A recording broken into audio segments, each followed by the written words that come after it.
Olá, muito bom dia para todos. 3 de abril, oitava de Páscoa, nós somos convidados a refletir sobre o Evangelho de Lucas, capítulo 24, versículos de 13 a 35.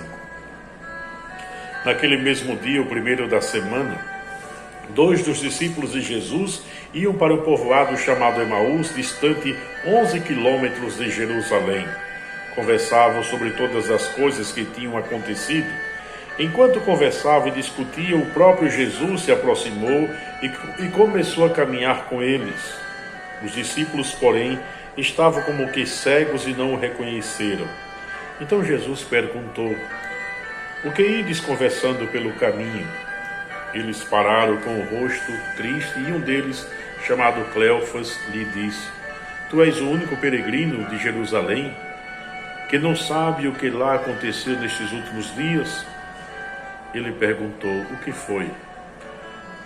Os discípulos responderam: "O que aconteceu com Jesus, o Nazareno, que foi um profeta poderoso em obras e palavras diante de Deus e diante de todo o povo.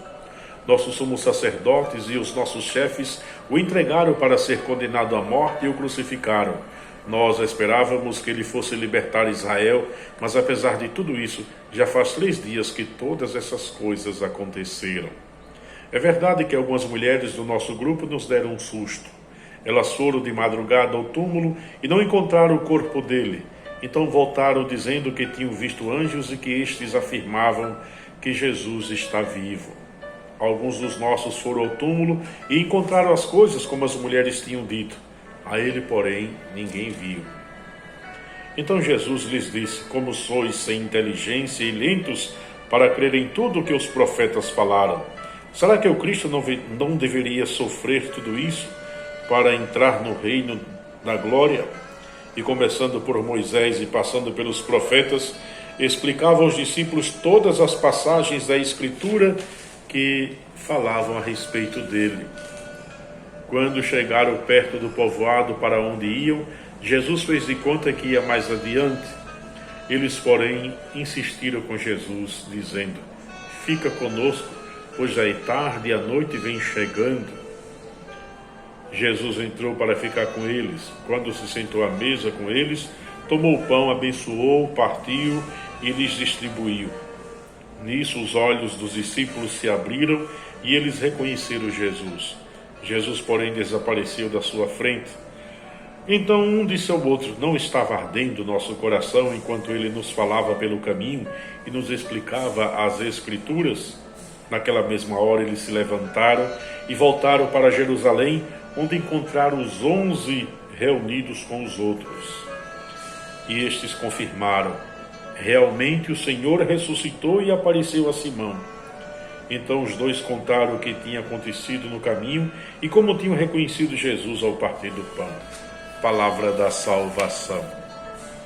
Este episódio tão bonito está muito construído teologicamente para nos apontar a grande realidade da ressurreição. Jesus se apresenta àqueles que estão no caminho. O caminho para o Evangelho de Lucas é o nome dado à espiritualidade cristã, a espiritualidade do caminho. Caminhamos para Deus, nossa vida é uma caminhada intensa. E nela Jesus se apresenta e muitas vezes nós, cegos, não o enxergamos.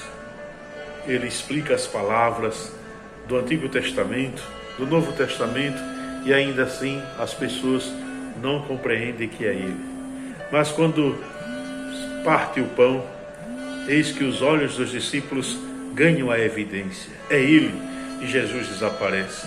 Porque agora nós temos a Eucaristia, nós temos a palavra explicada.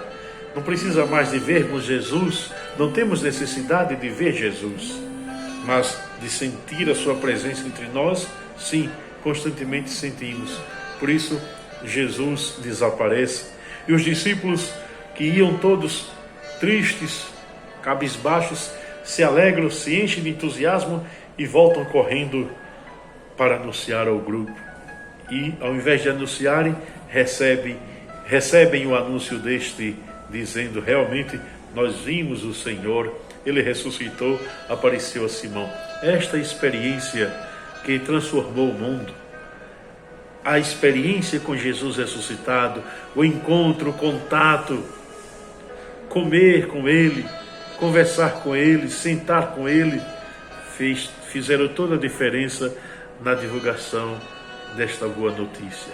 Rezemos pedindo a Deus que nos dê esta mesma coragem de sentir a presença de Jesus no rosto do irmão, na Eucaristia, nos demais sacramentos, na palavra, na comunidade de fé reunida, em cada irmão, sobretudo naquele que mais sofre, naquele que mais precisa da nossa ajuda.